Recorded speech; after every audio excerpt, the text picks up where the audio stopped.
All right, I'm going to kick this party off. Welcome to the smartest people in the room. We are so glad that you are here with us, and just by showing up, you are already demonstrating your very own smarts. Today, we are pleased to bring back one of my dear friends and frequent collaborator, along with one of the music industry's most quietly powerful people. Before we get started, let me take care of some business. First, to the audience, please feel free to introduce yourselves in the chat window. The reason we do these webinars is twofold. First, we want to showcase really smart people and the amazing work they do day to day in the music industry. But the second reason is a bit more nuanced. Many of you know that I am a music industry headhunter. I place music executives in roles throughout the industry. So by definition and function, I help people connect with companies. In this series, my goal is to help you make more connections, and I invite you to take full advantage of that opportunity. Specifically, I invite you to engage with the speakers and the other attendees in the chat of the Zoom. Please introduce yourselves, share your LinkedIn profile, and say hello to your friends and make some new ones. And ask questions of our speakers. We will try to address as many of those along the way as possible. I want to thank our sponsors for without their support, we could not keep this free. Thank you to First Horizon Bank, Lufkin Baker, Four Roses Bourbon, the Fairlane Hotel, the Tennessee Entertainment Commission, Lightning 100, Tennessee Brew Works, Moo TV, Jive Printing, Project Music, and Cushmaster's brand of CBD products. So let's get down to business. In today's host seat, we welcome back Ralph Simon, or Sir Ralph as I prefer to call him. He's no stranger to this platform or to a lot of this audience. Correctly described as the father of the ringtone, Ralph has been seen around corners in the global music business for over 40 years.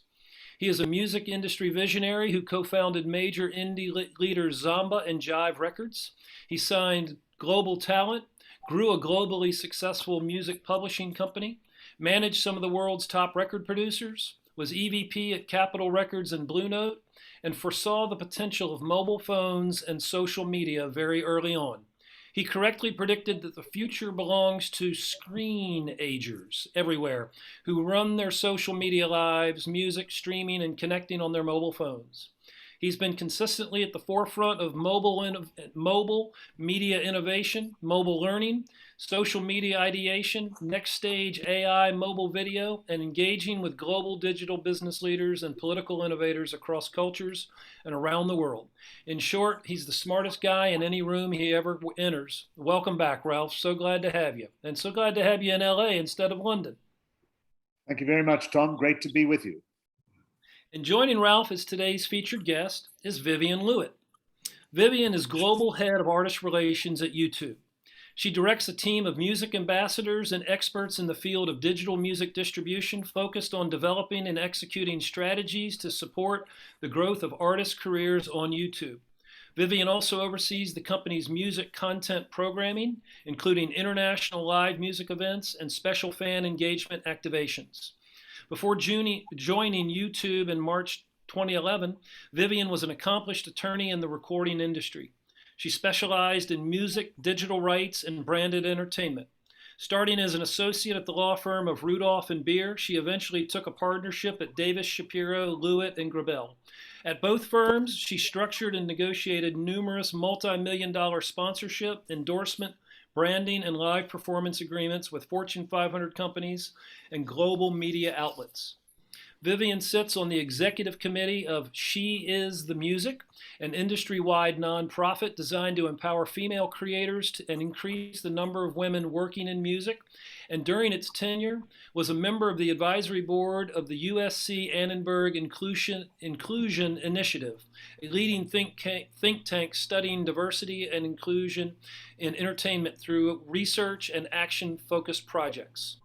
Prior to this, Vivien served as a board member of the Country Music Association. In January 2021, she was recognized by Billboard magazine as an agent of change for her work spearheading YouTube's Black Voices Fund initiatives and more. Vivien has consistently been listed among Billboard magazine's most powerful women in music, and in 2019, she was named one of Variety's coveted New York Women of Impact for her cross-functional work in the tech and the arts communities. Please welcome these two rock stars to the smartest people in the room. Take it away, Ralph. Well, thank you very much, Tom. And Vivian, what a great treat to be here with you. You're in New York City. Tom is in Nashville. I'm in Los Angeles, California. And we are streamcasting around the world, all over the United States, Canada, and internationally. And Vivian, a major treat. So welcome, welcome, welcome. Thank you, Ralph, and thank you, Tom. It's so fantastic to be here. It's interesting. I was listening to both Tom. You speak about both Ralph and I realized, Ralph, that our ties go back to the Zamba days in the mid '90s. And then I'm sitting here looking at you, thinking the last time that we spoke in a forum like this, we were sitting on a stage in Singapore for Music Matters in 2019. Right. Exactly correct. And so it's a treat to be with you, particularly because just in terms of the very, very distinguished career path that Tom had articulated, telling our audience how you got to this particular point, you just celebrated your 10th anniversary of being at YouTube. I have. So what an incredible ride that is to get through, to see right at ground level the evolution of the most important music platform that there is to develop talent, to grow talent, and to grow creativity. So this is really great, and particularly because your role now is to create meaningful artist partnerships for maximum fan connection and engagement. Would you say that that's the ethos of what you do from a professional point of view? I do think that that's the core ethos of what I do, and it means a few different things. That's the external. That's the way I think about my role and its impact in an external sense, right? I spent my career representing artists and moving into YouTube, took on a position where I could scale the kind of things that I did before, right? I no longer was a day-to-day attorney, operating in kind of a somewhat siloed universe, right? Where my impact had limit on the few of my clients. And I moved into a position at YouTube where being a representative of talent and artists within YouTube, I had the ability to help the organization create opportunities and tools and resources that artists could take advantage to build their audience, right? Similar to the way that I would come to you or to Barry in the Zamba days and say, I've got this great artist, you've got to take a listen, and will you do a deal? Moving to YouTube, it was, okay, how do I open up the universe for artists to be able to access that kind of opportunity on their own, as well as through labels and et cetera, et cetera. So yes, in a sense, my role is at its core, helping to create those opportunities for artists, build that kind of fan connection, build global reach and global scale, but also make sure, I look at it as my job to be the voice of the artist community within the organization and to make sure that we're building things the right way for the community and the right way for artists so that they'll have benefit and that they're usable. This is really taking things at a very embryonic level, because you get to see artists right in that early core developmental period, and then also looking at how this can contribute to global culture overall, because clearly the YouTube footprint and the YouTube music footprint is something that you and Lior Cohen, that you work very closely with.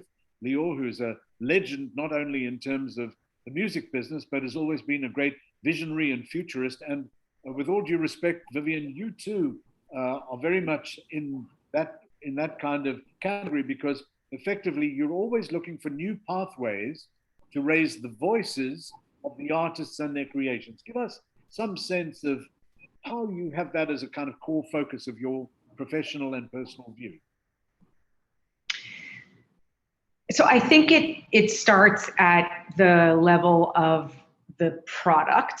You could think of it in a very, very large sense of, how does the infrastructure and the tools themselves? How do they provide that foundation for an artist to use music and visuals to build a fan base? And it doesn't matter where you're sitting in the world because YouTube is global.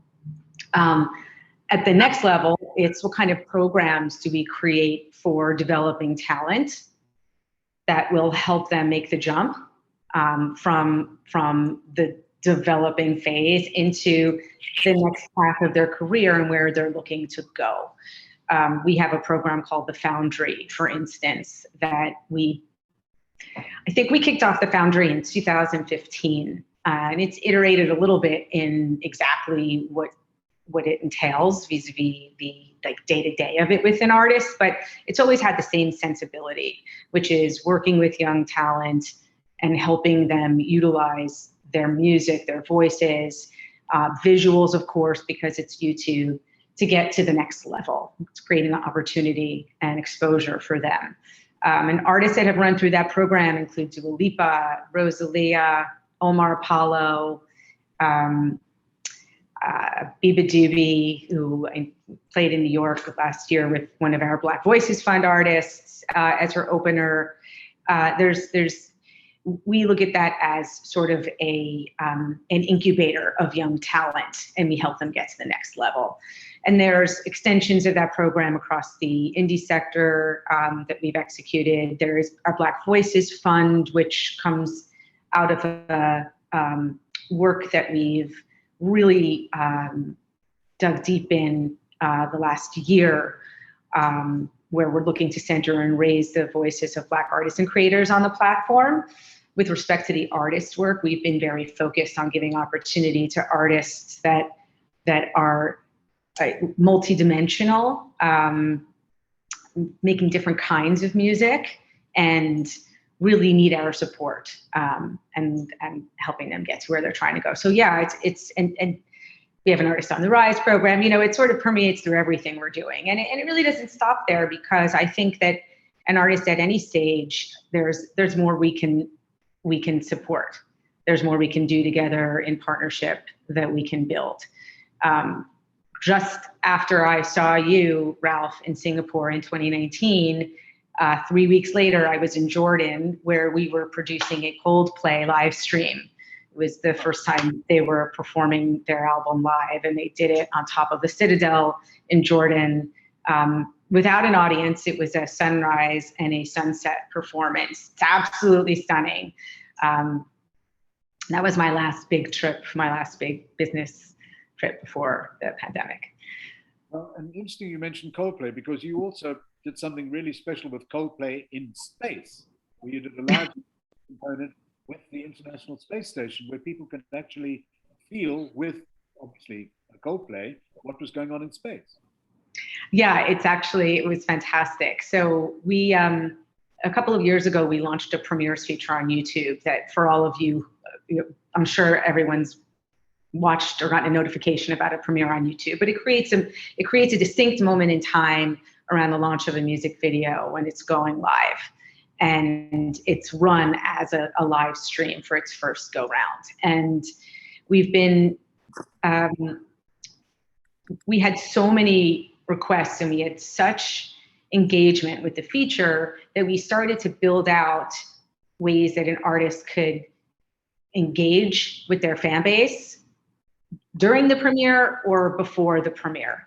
And so we've launched most recently something called Live Redirect, which gives the artist an opportunity to live stream themselves and for a period of time, right? It's up to them, it's all their creative vision, or live streams or run a visual of some sort. So they could live stream or they could run a visual. And that happens immediately before the premiere, and it kicks right into the premiere. So what they decided to do was to launch their music video last week from space, and they were on the ground and they were in communication with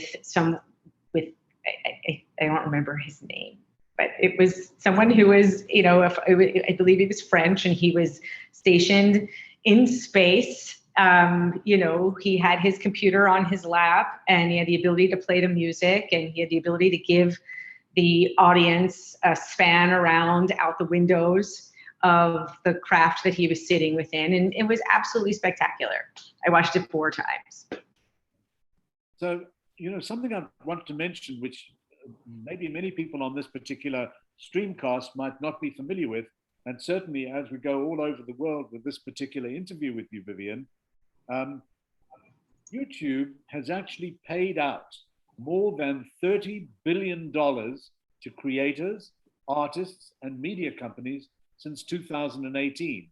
So this partnership that you work on developing, the fearlessness with which you do it to get to show the heart of what you do, also results in a new way of monetizing the end result for the artistic community.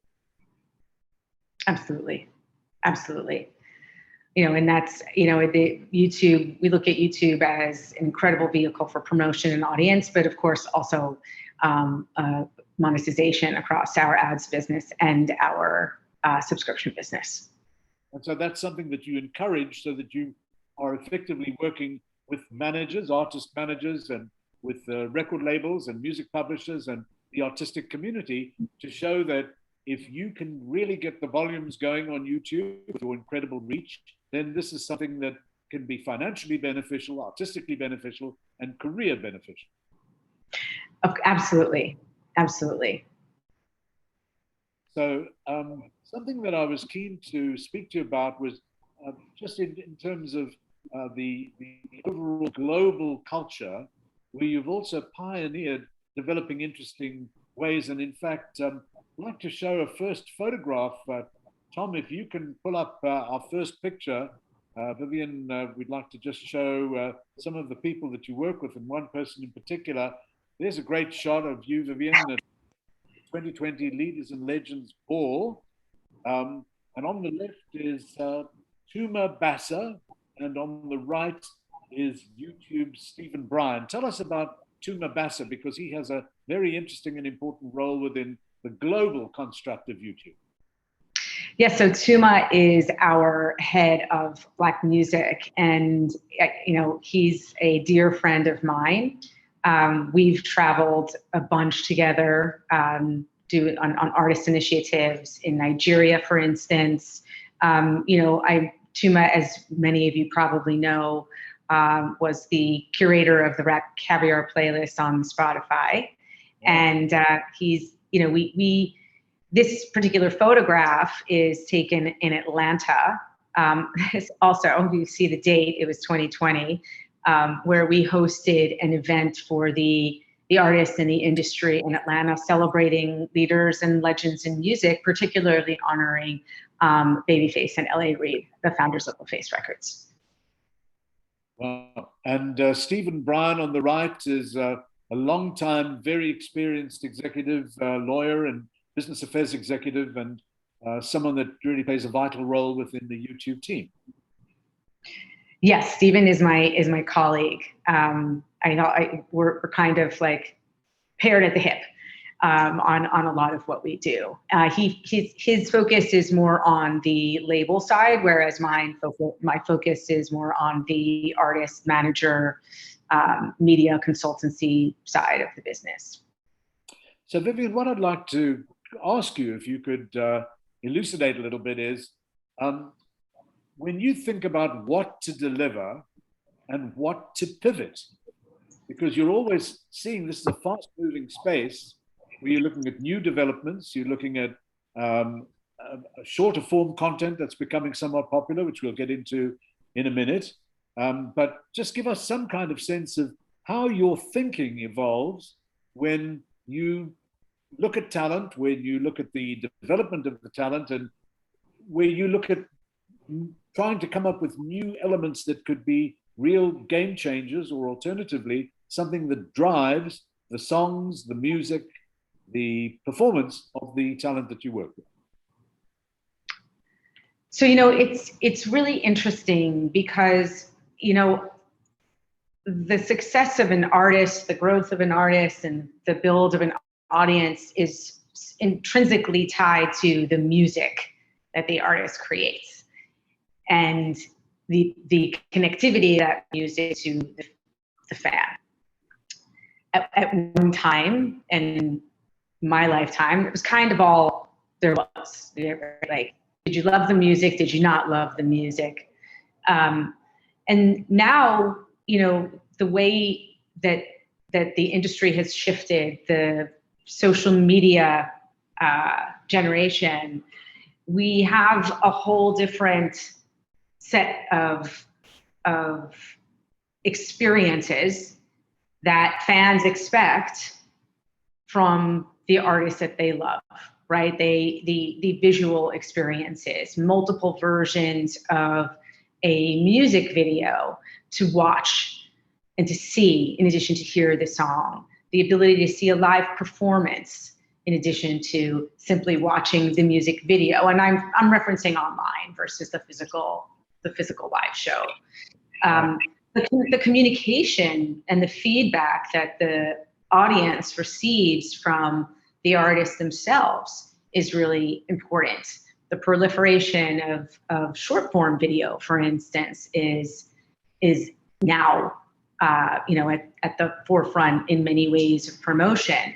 And then, of course, when we think about fan uploads on YouTube specifically, is the way fans interact with the music from their favorite artists. I have always felt that a fan who uploads a dance video to YouTube or another creative type of video that is utilizing a piece of music of their favorite artist, that's like the ultimate sign of fandom.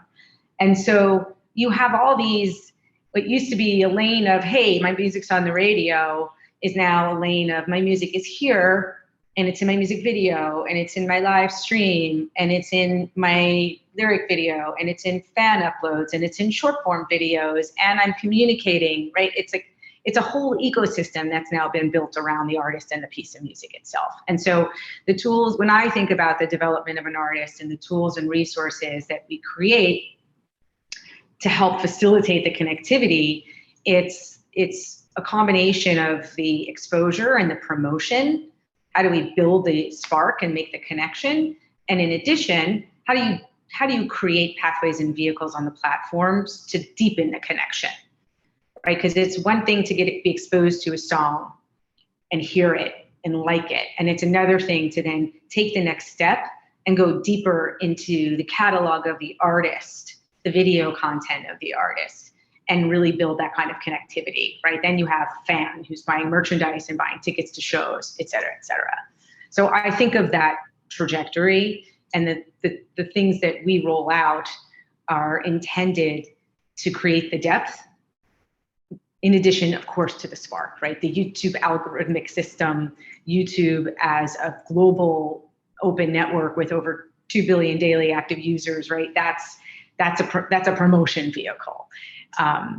So when I think about what and that's not my job necessarily, right? My job is to create the spark to get as many people to tune in to that particular artist as possible.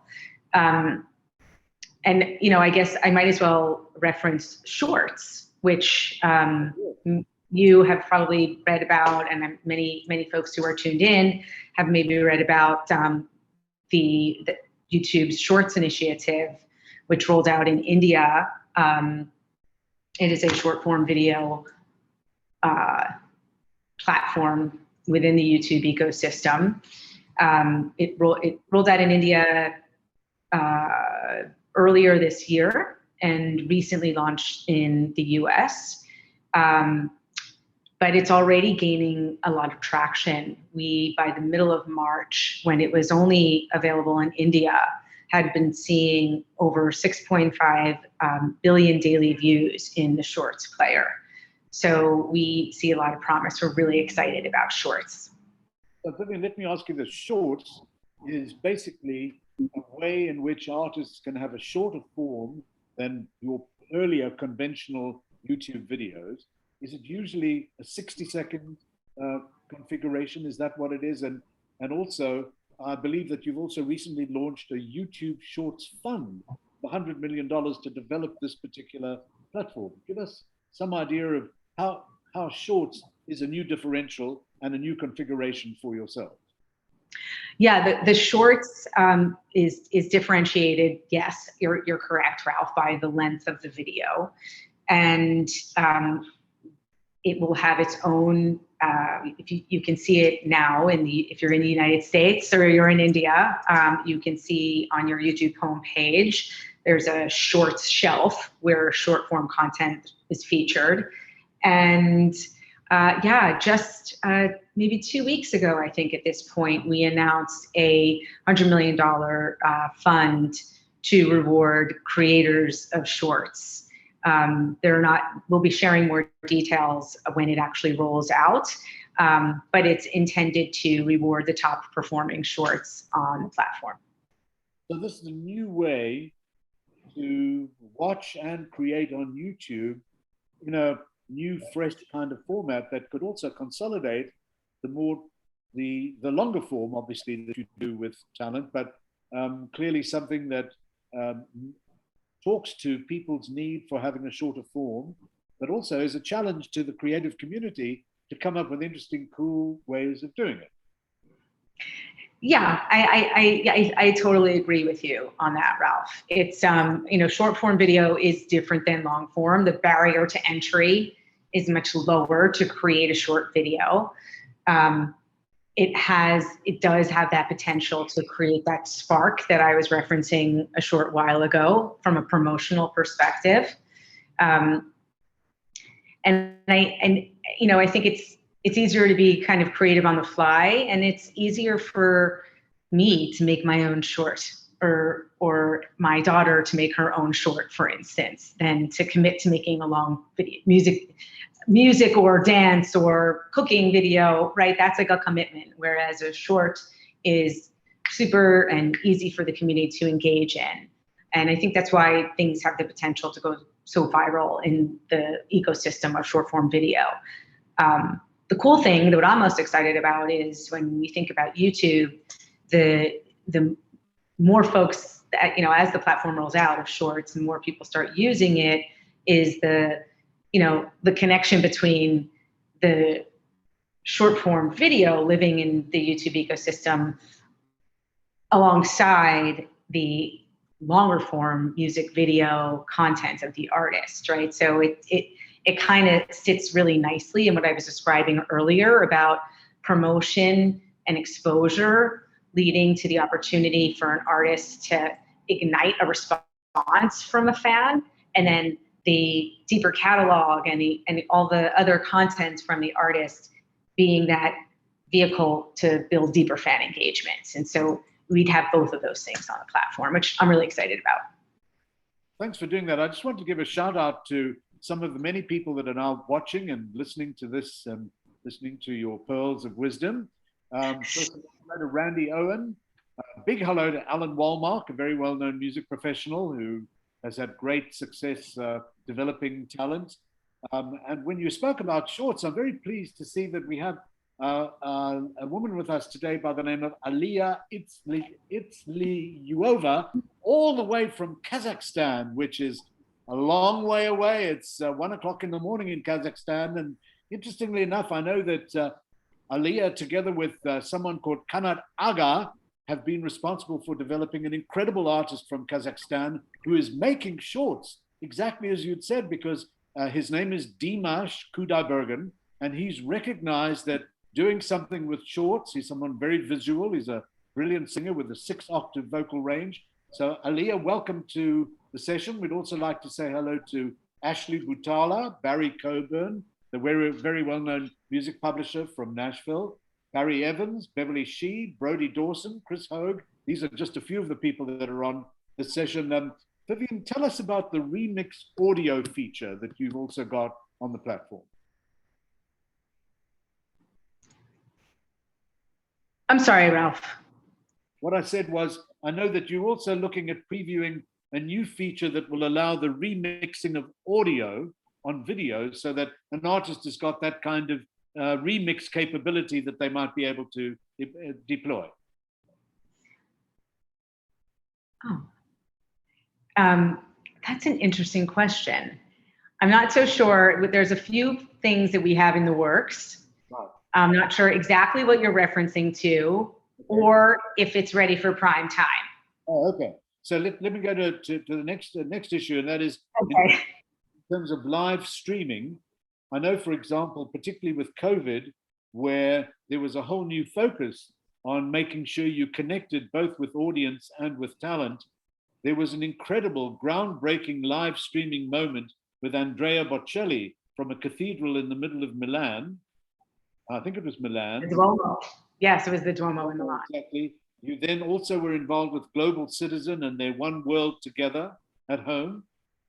And then you also did something incredible for the live industry in the United States, where you raised over $2 million through YouTube for the Save Our Stages campaign, where you brought 35 artists and crews into 25 independent US venues as part of trying to really sustain and help save the live business.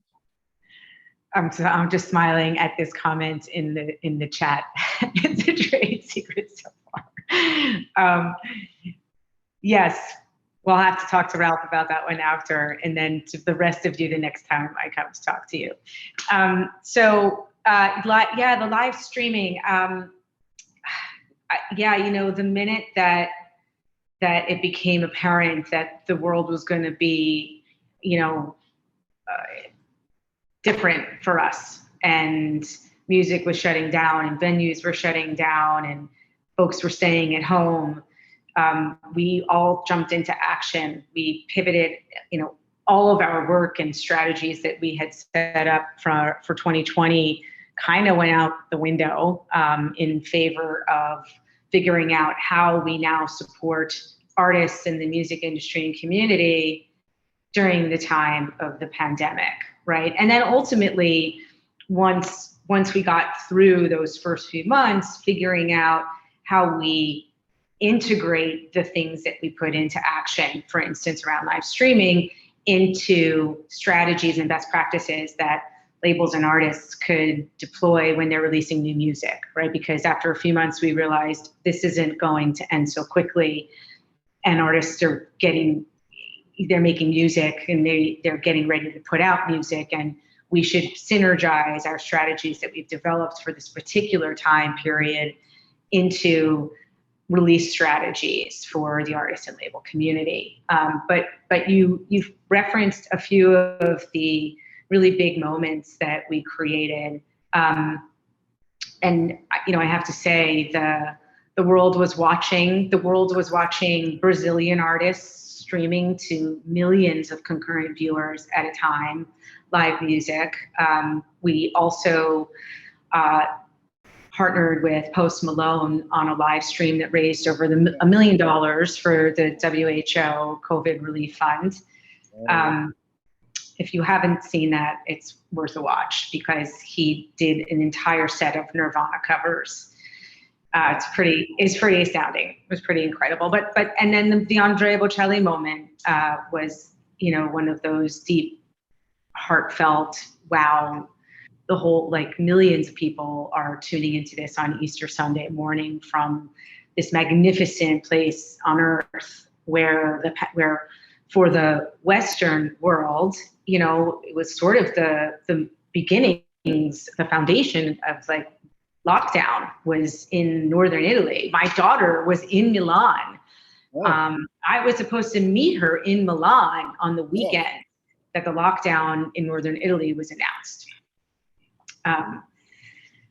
So, you know, it was, I think what we felt an immediate obligation to do was open up the platform so that artists could both connect with and entertain and share music. Like, music is such a healing force, right?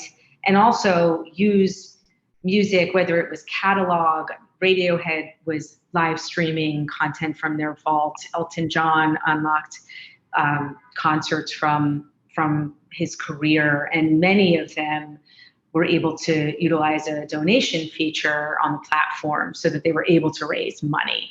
at the same time as they were unlocking this content to entertain their fans, or live streaming to entertain their fans. So that was really a core part of the focus. And you referenced the Save Our Stages, the raising of over $2 million for independent music venues in the US. That was a real labor of love of Leor's, and a woman named Ali Rivera on my team, who has been working with me for 10 years and working at YouTube for long, and Google even for longer than that. She's been my partner in crime on everything live on YouTube, music-wise. So we dove headfirst into the mix. The NEVA organization, which was, formed as an organization, a trade organization, to represent the interests of independent music venue owners, needed help, they needed support, and we jumped to be there. Fantastic. Just wanted to give a shout out of hello to Glenn Friedman, to Goran Andersson, originally from Sweden, Hakon Rian Ueland, Hillel Frankel, the great Howie singer, one of the great architects of music technology. Howie, welcome. Great to see you. What I also want to ask Tom to do is to show us the next picture, Tom, because this is very, very important. It was something that we'd love Vivian to tell us about, the billboard power of women, obviously very, very important, both to Vivian and to women in the industry. Let's go to the next picture. This is one of those "this is your life" moments, Ralph. So who is with Jackie Saturn. Oh, amazing. Yeah, this picture was taken at a brunch in LA that preceded, I think it was the American Express brunch that preceded a Billboard Women in Music celebration. Yeah, I'm so honored to be surrounded by incredible women, both within my own organization and within the industry. And Jackie is an incredible leader at Caroline, now Virgin, and I think it's really important for me, given where I sit and the amount of years that I've been in the industry, to focus and create pathways for the next generation. I'm really focused on that, and that is, whether it's another young attorney, someone within the digital space, someone who's not really sure exactly which direction they want to go, but they're passionate about music, seeking ways that we can actually open doors and create opportunity. There's a lot of work to be done. You mentioned in my bio, She Is the Music, and there's a lot of work to be done in the songwriting and producer space. The numbers of songwriters that are female songwriters that have written songs in the top of the charts for the last several years is like really low, and hasn't moved significantly in any way in the last several years since I became involved with USC Annenberg's Dr. Stacey Smith and the Inclusion Initiative. So when she first did those studies several years ago. So I think it's important across the creative ecosystem, particularly women in the studio, and certainly within labels, management organizations, all facets of the business, that we as, God, I don't know how to refer to myself, but I'm becoming an elder, maybe, kind of. But that we create opportunity and we create pathways. I have a team that largely made up of women largely, and there's a lot of women in tech that are within YouTube that are my colleagues, and so I think it's important that we celebrate one another and that we create opportunity for one another. Very, very important indeed. And in fact, just thinking about that, I know that you recently had a very interesting artist partnership with Billie Eilish, where you did something incredible called Infinite Bad Guy as a YouTube piece of programming, which anyone who hasn't watched it, I mean, of course, she's a once in a generation artist, just a brilliant creative and artistic personality. But that in itself really did a lot to encourage younger talent in the way that you've done it with acts like The Roots or Youngblood or Ray E. Ami and so forth, but particularly that Infinite Bad Guy, that was something that you had commissioned, right? Yeah, that was a partnership with the Creative Lab team within Google, and it was really, really quite wonderful. We wanted to celebrate all of Billy's fans who made covers of Bad Guy and commemorate the billion view mark. A billion view mark. Yeah, it's great. So that really encapsulates the very essence of what YouTube is aiming at, getting something that's of the moment, of an artist of supreme originality, using your professional creativity and the drive for getting young women artists really focused and internationally resplendent, if I can use that phrase. But there was an example. Obviously, Billy is so unique, but you're doing this with a lot of female talent and with female managers and with women in the recording and the music publishing and the video game businesses where music is playing a part. Yes. In what sense are you asking your question? I'm sorry, Ralph. No, it's just that there's a strong focus into helping to develop women really breaking boundaries internationally, developing new cultural ways and doing stuff. For sure. The international market is something that YouTube takes extremely seriously. You don't only look at the United States, because in the 7.5 billion people in the world, there are musical tastes, interesting new talent, interesting artists all over the world that need to be on YouTube.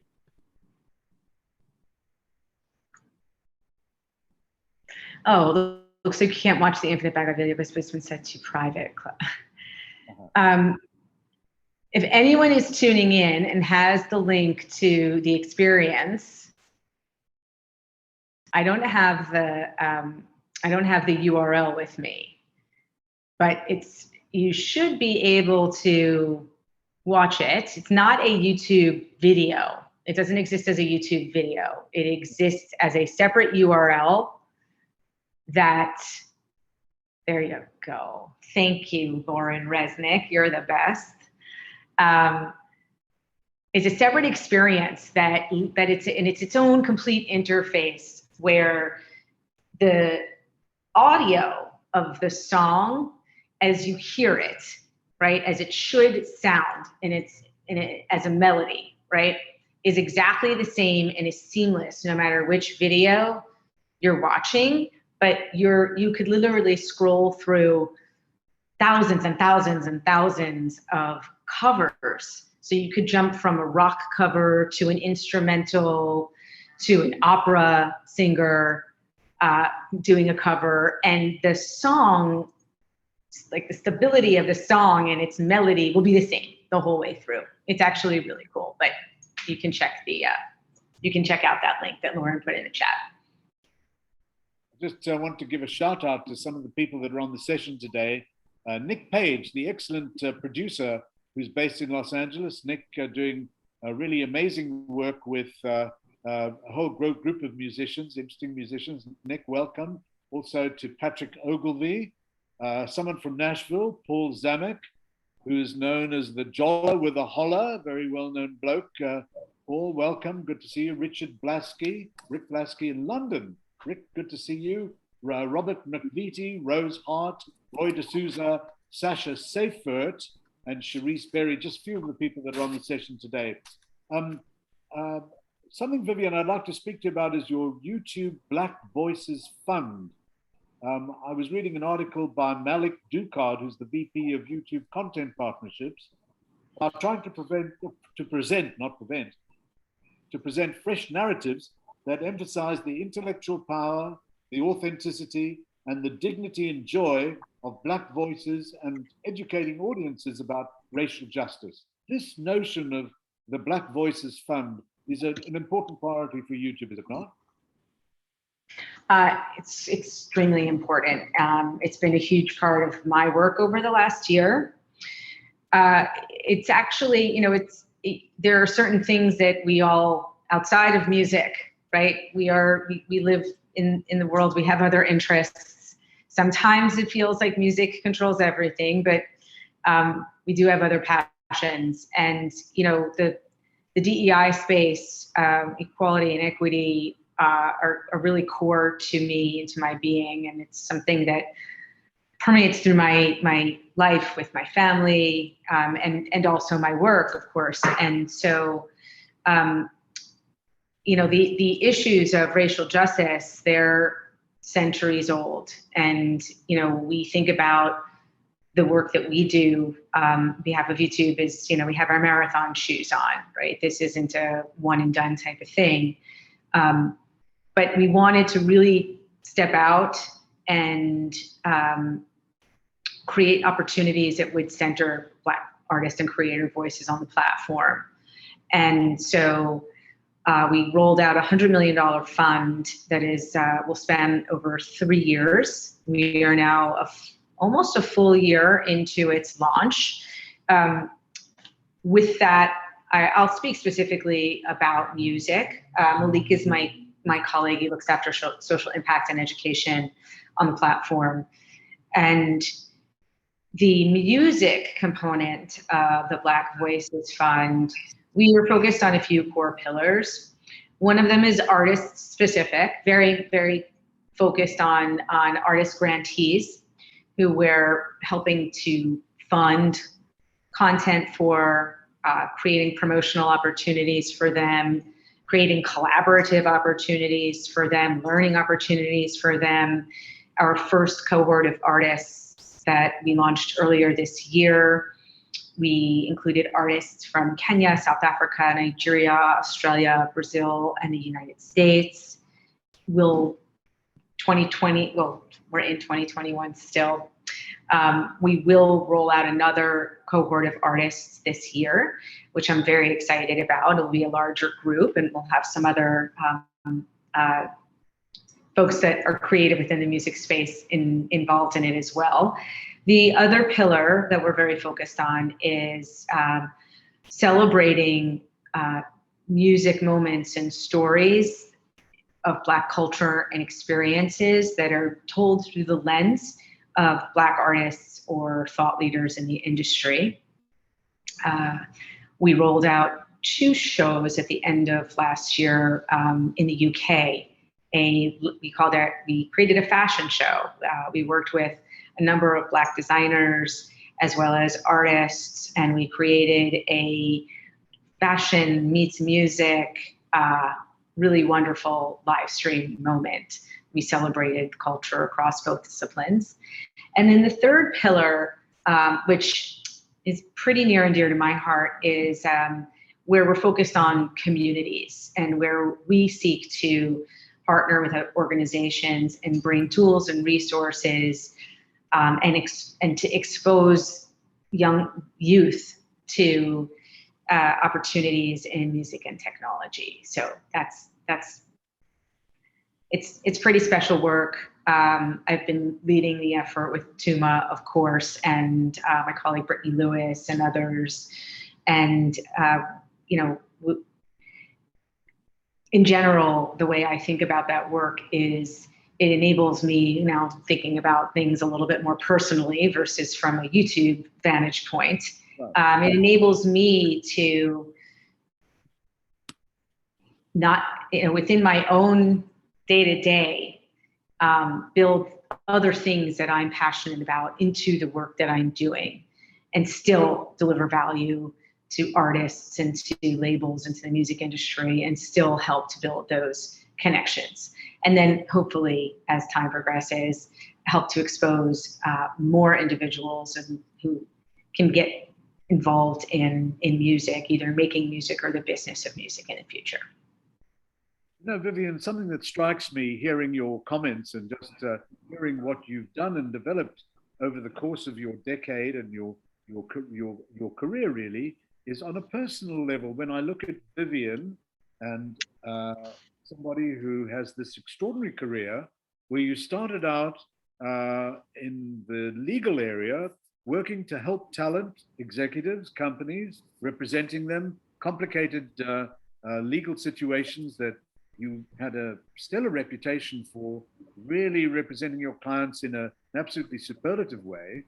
But one of the things that I'm keen to get a sense of you from a personal point of view, not just in terms of you as an executive, but you've got this leadership criterion that you are clearly labeling into these various areas of what you do, where you have very high values, you've got a sense of community responsibility, you are doing things that obviously have professional intent of very high and ethical standards, but I'm just so interested in this journey that you have been on from when you first started working in law. I mean, did you ever imagine that you would have this kind of career pathway where 10 years later, but just before you answer, Tom, why don't we go to the next picture? Because in a sense, this picture is an interesting, just little visual to show us of you with flanked by a couple of blokes. That's the picture there. So who's that on your left? That's Scott Borchetta. On your left? Well, it's Lior. Lior Cohen, right? Right? That's, I'm looking at it. Scott's on my left. Scott Borchetta. And Scott was. It depends on which way you're looking at this photo, Ralph. Me in the picture or me looking at the picture? Yeah, Scott Borchetta, who is the founder of Big Machine. And so he was originally the guy that originally signed a lot of talent, but particularly has been noted for developing one of the greatest female artists in the world. And why I wanted to show that picture with yourself is because this whole notion of your journey and your career, and here with the guy that signed Taylor Swift and no longer associated with her, but fundamentally was responsible for it. Just interested to hear more about your journey. Tell us more about, did you ever imagine that this is what you would be able to be doing professionally as a mum, as an executive, as a global leader? Well, I'm smiling, Ralph, because this picture actually has more insights than you know, and then most people know. So I'll share a little bit of a fun fact with the group. When I was an attorney, before Scott signed Taylor, she was my client. And I'll explain, because it actually ties into your question. Right. I think, did I ever think that I would be doing this? No. At one point in my career, I thought I was going back to undergrad to take some psychology classes, so to get me into a master's PhD program for clinical neuropsychology. So I never foresaw this. But when I knew that I was in music and that I wanted to stay in music, I knew that I also wasn't going to remain an attorney within the industry. I knew that I felt stuck in that role to a very large extent. And I won't get into the details of the why, but it was apparent to me at a certain point in time that I was going to have to pivot. And you asked me some really important questions about career and I think choices you make. And I think there's an element of having to set an intention, maybe not fully knowing what the path is, but knowing that you need to be purposeful in order to go down that path, and you need to take some risks. And so when I got that feeling of being stuck as an attorney, I pivoted. I completely pivoted, and it's not always a direct line. I didn't have a direct line; it zigzagged. It created some challenging experiences for myself, positive experiences where but it was a shift in my identity, is what I would say about it. And so I think, and at that time when I pivoted away from my law practice. Taylor was part of my client base of my law practice.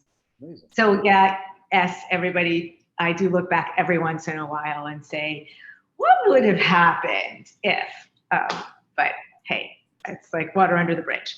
And so ultimately I did land at YouTube. And when I landed at YouTube, it was completely different language for me in many ways. And I was completely different language for a lot of the folks that became my day-to-day colleagues. I jumped from having conversations with other lawyers and label executives and artists and managers, touring agents, et cetera, to speaking to engineers and people who build and design product, technology. And it was a radical shift. I will say I've absolutely loved it. I'm a decade in and I still love what I do. And I've continued to grow there on a very consistent basis, probably because the platform continues to evolve.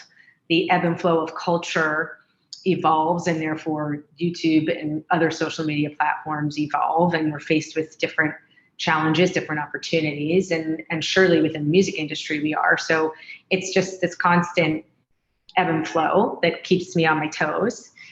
Really, really incredible, like, people differentiated from me in a way I think that I'm constantly in the mix with. So every day I wake up and I have somewhat unpredictable moments during the day when I look back on. And yeah, Tom, I see your note to panel. It's in the chat. Yes.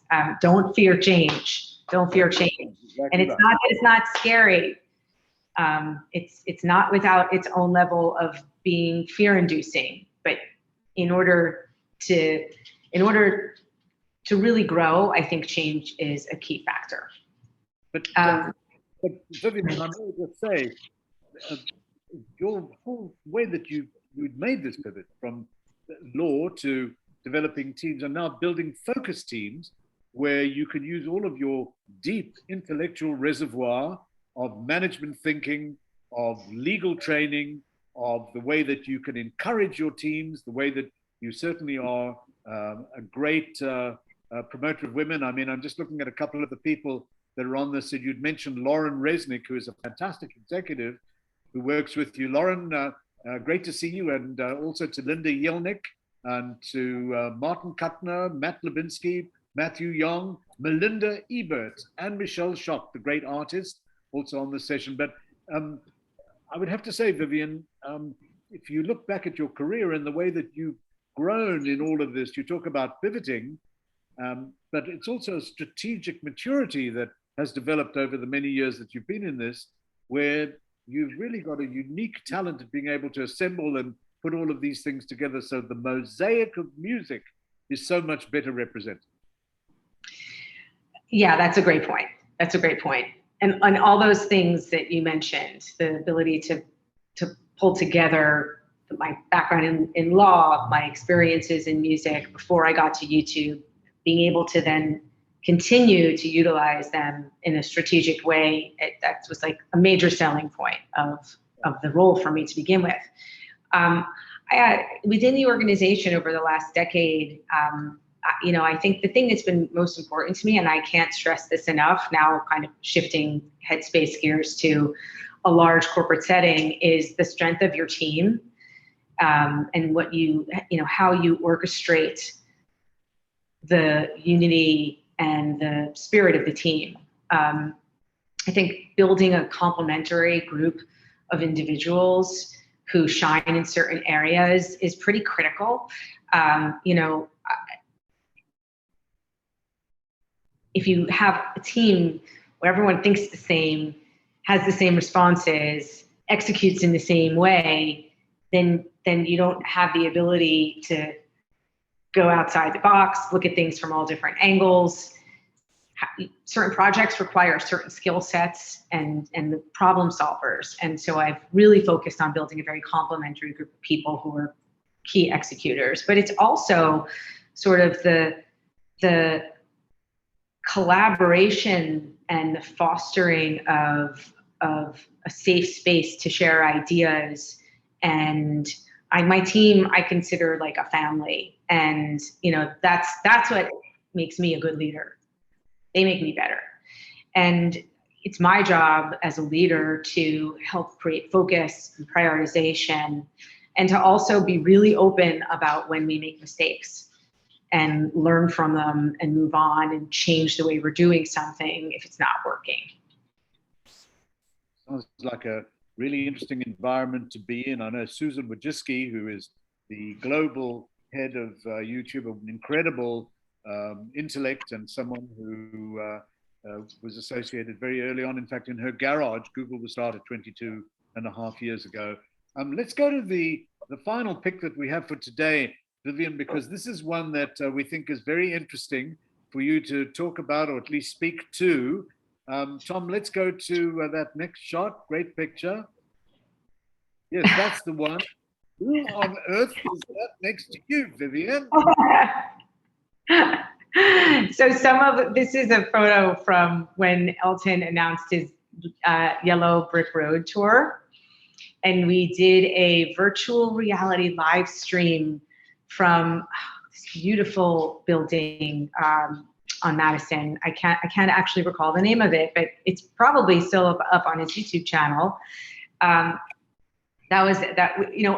love Elton and his team. We've done really interesting and creative things with him over the years. Every once in a while, we get to step out and do something like the Billy experience, for instance. What we worked on with Elton in virtual reality. A program that I did with Elton many years ago that was called The Cut, where we created music videos through an open application process to developing young directors. We created music videos for 3 of his iconic songs that didn't have videos before. One was Tiny Dancer, Rocket Man, and Benny and the Jets.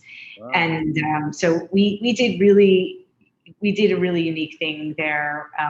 This was pretty cool in collaboration with the Google virtual reality team that we worked closely with for quite some time.